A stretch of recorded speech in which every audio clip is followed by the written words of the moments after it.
The Senate Banking Committee hearing room fell silent as Senator Tim Scott leaned toward his microphone, his words sharp and deliberate.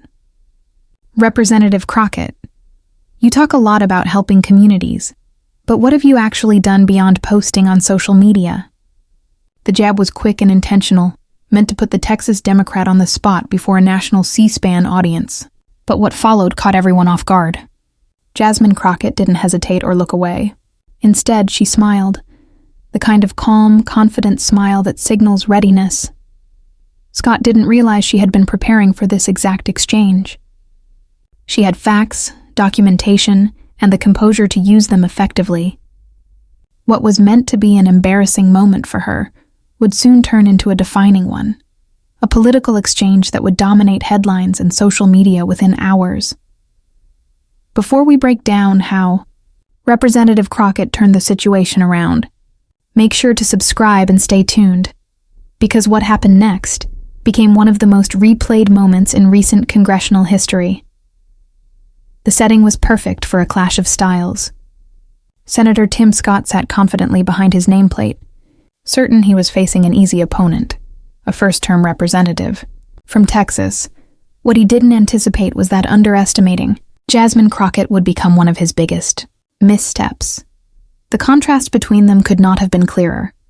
Scott, long positioned as the steady, polished face of conservative black politics, versus Crockett, a bold, sharp-minded attorney who built her career on direct advocacy and action.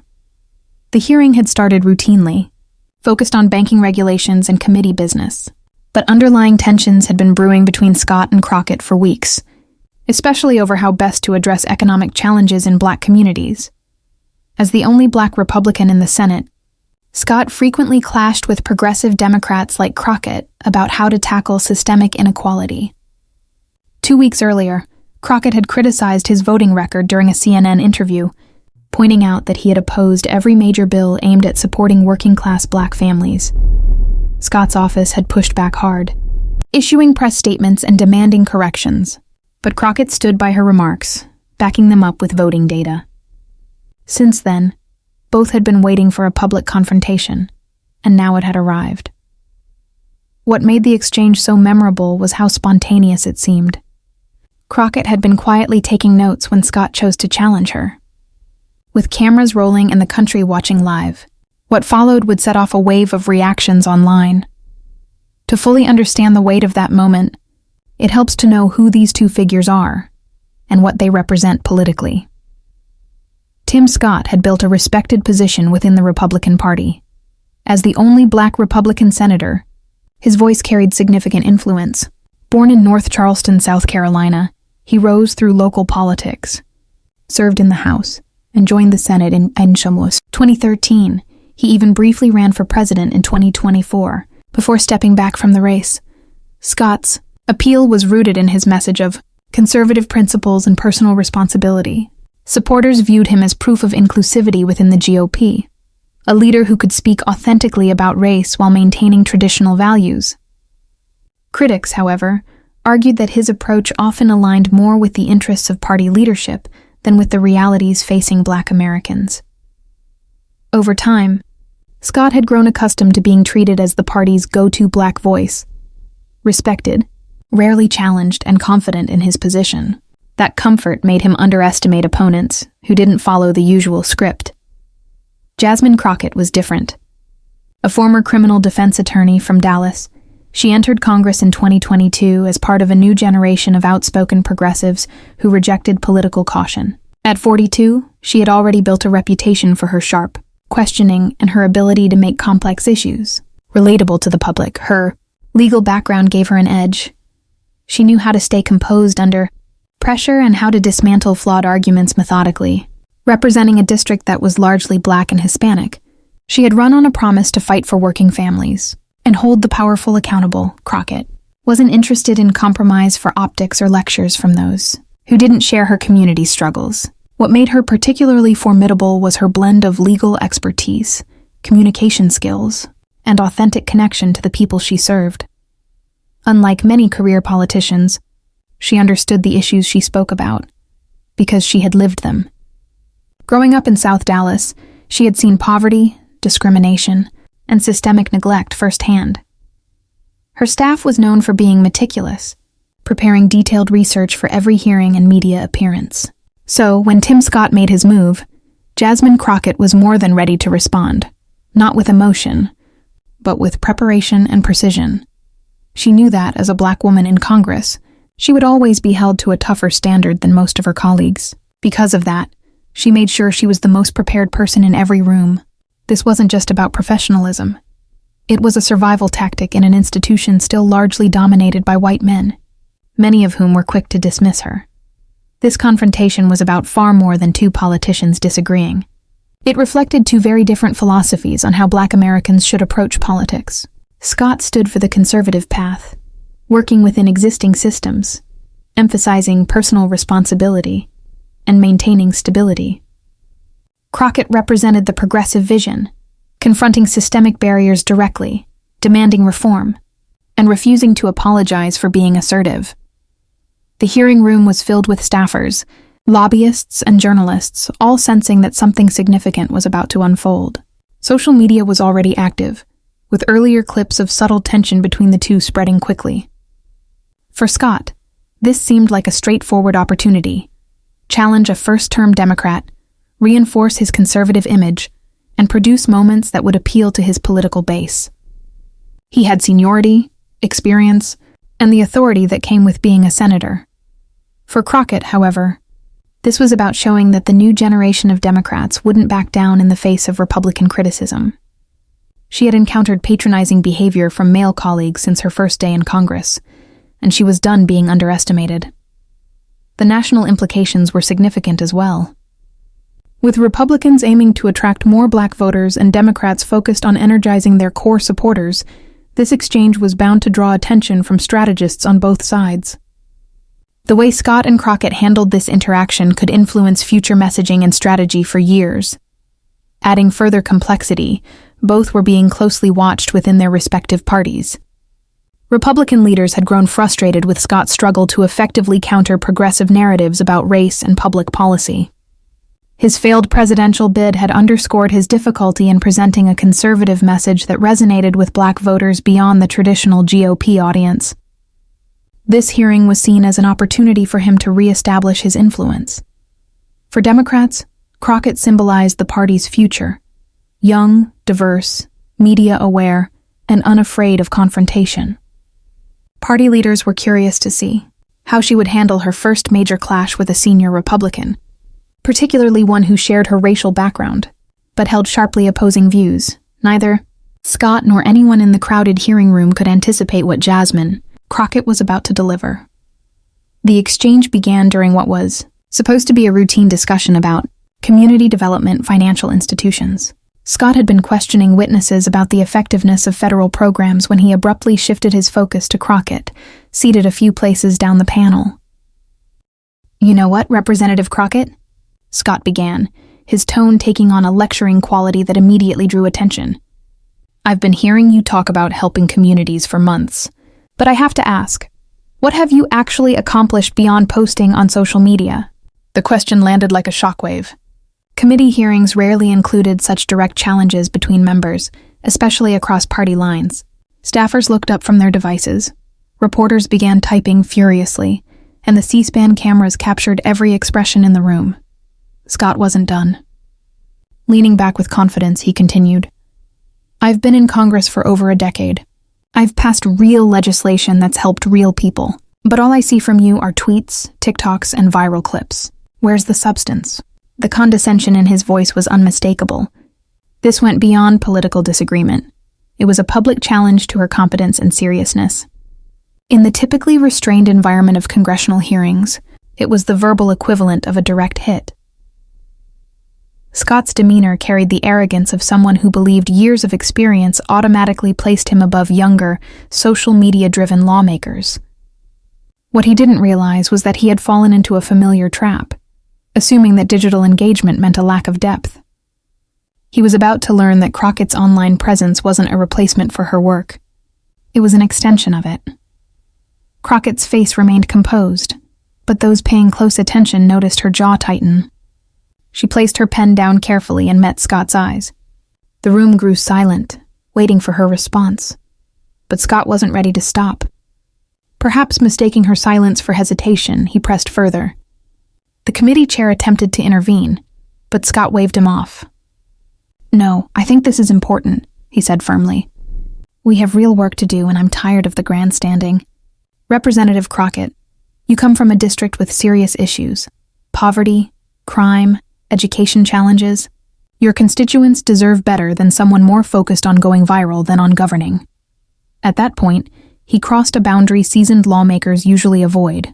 Questioning someone's competence was one thing, but implying they didn't care about their constituents was a direct challenge to character and credibility. The tension in the room was palpable. Republican aides began texting urgently, realizing their boss might have gone too far. Democratic staffers exchanged worried looks, unsure how their colleague would respond to such an open and personal attack. Social media was already in overdrive. The C-SPAN clip was spreading across Twitter faster than anyone could track. Within minutes, Tim Scott and Jasmine Crockett were trending as users tried to understand why a Republican senator was targeting a Democratic representative so aggressively. Political commentators and influencers flooded the platforms with instant reactions. Conservative accounts praised Scott for what they viewed as finally confronting progressive voices, while liberal accounts predicted that he had just made a serious mistake by underestimating Crockett. Comment sections filled with flame emojis and popcorn gifs as audiences prepared for what was shaping up to be a major political confrontation. Crockett's continued silence became its own headline. Some speculated that Scott had managed to throw her off balance. Others, familiar with her composure under pressure, waited for the moment they knew was coming. Misinterpreting her quiet as defeat, Scott decided to deliver what he thought would be the final blow. "Look, Representative Crockett," he began, "I'm not trying to be harsh here, but if you want to be taken seriously in this institution, you need to focus on results, not social media followers. Maybe you could learn something from those of us who have been doing this work a little longer." The condescension in his tone was unmistakable. A senior Republican senator was publicly lecturing a first-term Democratic representative on how to do her job, on camera, during an official congressional hearing. What Scott didn't realize was that he had just given Jasmine Crockett exactly what she needed to turn the entire moment in her favor. While he was talking, Crockett had been quietly gathering her thoughts, scrolling through data on her phone, and preparing a response that would shift the narrative entirely. The irony couldn't have been sharper. Scott had just accused her of focusing too much on social media, while she was using her phone to access hard evidence, policy records and constituent service data that would completely disprove his claims. Her team had anticipated this line of attack and had already prepared detailed talking points highlighting her legislative, work and community efforts. This wasn't luck. It was planning meeting opportunity in the most decisive way possible. The committee chair tried once more to restore order. "If we could please return to questioning the witnesses," he urged, but it was too late. Crockett was ready to respond, and the room sensed it. Leaning forward toward the microphone, Jasmine Crockett finally spoke, her tone calm, deliberate, and unwavering. "Well, Senator Scott, since you asked what I've accomplished, allow me to explain exactly what this freshman representative has done, while you've been busy serving as the Republican Party's token black voice." The room collectively gasped. In congressional settings, referring to someone as a token was nearly unheard of. It carried the weight of a direct, personal accusation. But Crockett's use of the word was intentional. She was challenging not just Scott's argument, but the very foundation of his political identity. By calling him a token, Crockett voiced what many Black Democrats had long said privately: that Scott's primary value to the GOP wasn't based on his legislative record or leadership, but on his willingness to defend policies that often harmed Black communities. The charge landed with unmistakable force. Everyone in the room understood that this exchange would be remembered as a defining moment in both of their careers. "First, let's discuss substance," Crockett continued. "In my first year in Congress, I've co-sponsored 47 pieces of legislation focused on economic justice, criminal justice reform, and healthcare access. That's more than you managed in your first 3 years in the House. But perhaps you were too busy learning how to be a good Republican to focus on actually helping people. Scott's confident expression began to fade. This was clearly not the response he had expected from someone he assumed he could easily dismiss. Crockett went on, her tone steady but cutting. Let's get specific, Senator, since you seem unsure of what real work looks like. She lifted her phone and began reading from it, a move that might have looked casual or unprofessional from anyone else. But coming from her, it felt completely natural and precise. Last month, my office assisted 847 constituents dealing with federal agencies, Social Security, veterans benefits, immigration cases, and more. How many constituents did your office help last month, Senator? Do you even know? The question hung in the air like a quiet challenge. Scott started to respond, but Crockett wasn't done. Oh, and since you brought up my district's issues, poverty, crime, education, let me explain what I've actually done to address them, instead of just giving speeches about personal responsibility. What followed was a textbook example of controlled precision. Crockett began outlining her record one point at a time, clear, detailed, and impossible to dispute. Each fact dismantled Scott's criticism, exposing how uninformed and dismissive his remarks truly were. I secured $3.2 million in federal funding for after-school programs in Dallas. I partnered with local law enforcement to create community policing programs that reduced violent crime by 15% in 3 targeted neighborhoods. I helped pass legislation that increased Pell Grant funding, directly supporting students at historically Black colleges and universities. With every accomplishment she listed, Scott seemed to shrink. He had tried to question her competence, but she was methodically proving she had done more for her community than he had in years. Then, her tone sharpened slightly. But here's what really bothers me about your speech, Senator Scott. You sit there and criticize me for using social media, yet you seem to forget that it's one of the most effective ways to reach the people I serve. When I post a TikTok explaining how to apply for federal student aid, over 100,000 young people see it, people who might never hear about those programs otherwise. When I tweet about town hall meetings, attendance triples compared to traditional announcements. And when I go viral for asking hard questions in committee hearings, it's not for attention. It's because I'm holding those in power accountable in a way that actually reaches the public. The room was silent. Everyone could feel they were witnessing a political moment that would be replayed and analyzed for years. Then Crockett's tone softened, almost to a whisper, but the quiet made her words even more powerful. You have the nerve to question my dedication to my constituents, while you've spent the last 5 years defending a party that actively works against the interests of people who look like us. Scott began to interject. Representative Crockett, I'm not finished, she said firmly, her voice steady but commanding. You want to talk about accomplishments? Let's talk about yours. You've been in Congress for over a decade. What do you have to show for it? You voted against expanding Medicaid, a policy that would have provided health care for thousands of Black families in South Carolina. You voted against raising the minimum wage. You voted against student loan forgiveness. Each statement landed with precision. Crockett was systematically dismantling Scott's credibility, exposing the contradiction between his image as a representative for Black Americans and his record of opposing policies that would benefit them. You stood on that debate stage during your presidential run claiming to be the candidate who could bring people together, she continued. But your voting record proves you've spent your entire career dividing people, choosing party loyalty over their lives. Scott's expression tightened, his composure slipping as the weight of her words settled over the room. Crockett, however, remained calm and in full control. And then, she added, you have the audacity to question my qualifications? Her voice rose slightly, not in anger, but with conviction born from experience. Senator, I was a criminal defense attorney long before I came to Congress. I've spent my career standing up for people the system tried to silence. I've defended constitutional rights in courtrooms while you were voting to confirm judges determined to strip those rights away. The contrast was unmistakable.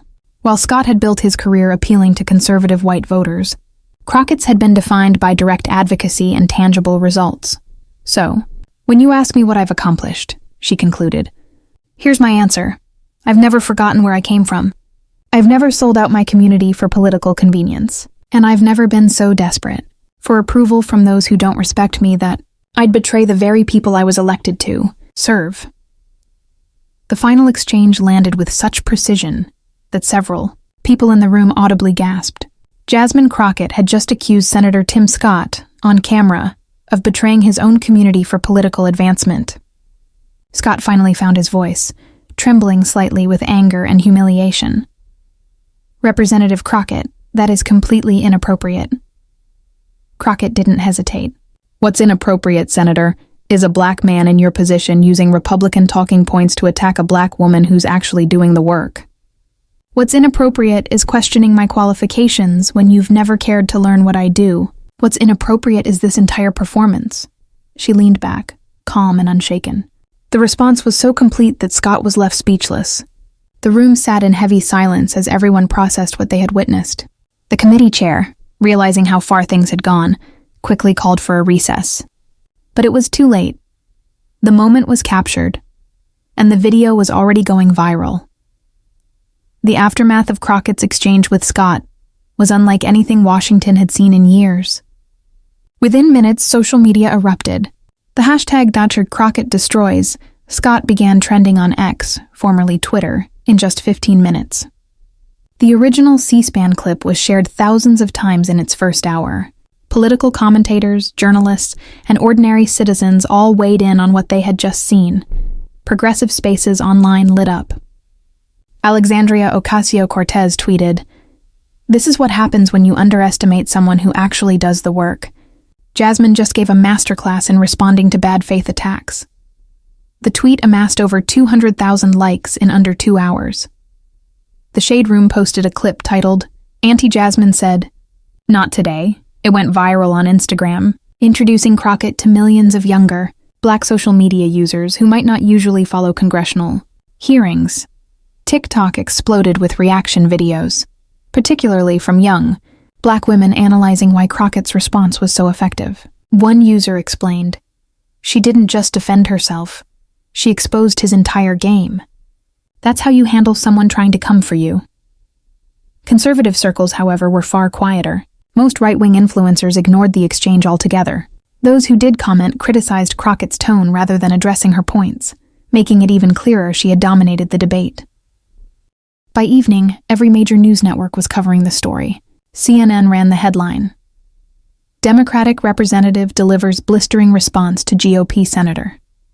MSNBC's Joy Reid devoted an entire segment, calling it a defining example of how a new generation of Democrats refuses to be intimidated. Even Fox News covered it, focusing mostly on whether her tone was appropriate for Congress. But their coverage alone proved how massive the story had become. The Washington Post published an analysis on the broader implications for black political leadership. The New York Times profiled Crockett as a rising force among progressive Democrats. Political podcasts couldn't get enough. Pod Save America called it one of the most effective political responses ever seen. Meanwhile, Tim Scott's team scrambled to limit the fallout. His communications director issued a statement saying the senator regretted that the discussion had become personal, while insisting he respected Crockett's passion for her constituents. But the damage was irreversible. Scott's attempt to reframe the incident on Fox News as an example of Democratic hostility only made things worse. Critics noted he looked defensive and unprepared when asked about his voting record. Even conservative commentators who had supported him began backing away. A senior GOP strategist told Politico, "Tim really stepped in it. You can't attack someone's qualifications without knowing what they've actually accomplished." Scott's presidential ambitions, already faltering after his 2024 campaign, suffered another devastating hit. The exchange revealed him as someone easily outmatched by a first-term representative, sparking doubts about his leadership potential. For Jasmine Crockett, however, it was a turning point. Her office received over 10,000 supportive emails within 24 hours, including notes from fellow members of Congress. Nancy Pelosi tweeted, "Jasmine Crockett represents the best of a new generation, prepared, principled, and unafraid to speak truth to power." Fundraising emails featuring clips from the exchange raised over $500,000 for Democratic candidates in just 2 days. The Democratic Congressional Campaign Committee quickly featured Crockett in new promotional materials. Invitations poured in from across the country, college campuses, political events, and national fundraisers. Her team even had to hire more staff to handle the surge of media requests. Beyond the viral moment, the Crockett-Scott exchange revealed deeper political trends. A new generation of Democrats is more confident and aggressive in countering GOP attacks. It exposed the weakness of the Republican strategy of elevating black conservatives like Scott as shields against charges of racism. Crockett couldn't be dismissed on racial or experiential grounds. She was equally black, equally qualified, and far more prepared. It underscored how social media has transformed politics. Crockett's digital fluency wasn't a distraction. It was her strength, allowing her to connect with voters traditional politicians struggled to reach. Political analysts immediately weighed in. Dr. Melanie Price, professor at Prairie View A&M University, noted, "This was a clash between old-school political tactics and new-school communication." Crockett showed that in today's media age, authenticity and preparation matter more than seniority or decorum. In the following weeks, both politicians felt the long-term effects. Tim Scott's influence in the GOP visibly declined. He was dropped from several speaking events, and reports circulated that party leaders were losing confidence in him.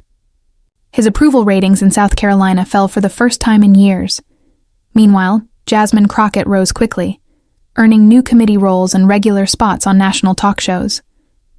Democratic leaders clearly saw her as someone who could defend party values with poise and precision.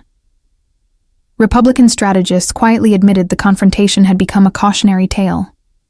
Underestimating younger Democrats, especially women of color, was a costly mistake. Beyond politics, the exchange became a cultural touchstone. It circulated widely as an example of how to respond to condescension and disrespect in politics, media, or the workplace. The phrase, "I'm not finished," which Crockett used to silence Scott's interruption, became a viral meme and empowerment slogan. Law and communication schools even began analyzing the exchange as a case study in effective rhetoric and leadership. Months later, political observers agreed. The exchange represented a shift in American political culture. Jasmine Crockett demonstrated that preparation, authenticity, and composure could outmatch status and experience. For Tim Scott, it was a harsh reminder that ill-prepared attacks can backfire spectacularly. His attempt to diminish Crockett only elevated her, and diminished himself.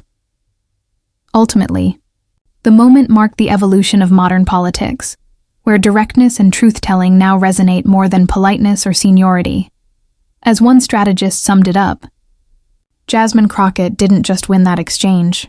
She showed us what the future of democratic politics looks like: prepared, passionate, and unafraid.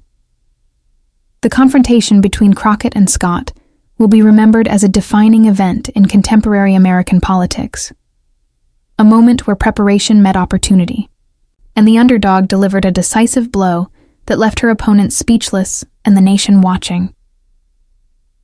If you enjoyed this political showdown, make sure to like, comment, and subscribe for more stories like this. Tell us what you thought of Jasmine Crockett's response. And don't forget to share this video with anyone who needs a lesson in standing firm under pressure. This story proves a timeless truth. In politics, preparation beats position every time. Because if you challenge someone who's done their homework, you might just end up getting schooled on live television. Jasmine Crockett didn't just defend herself that day, she reminded the country what real leadership looks like in the 21st century.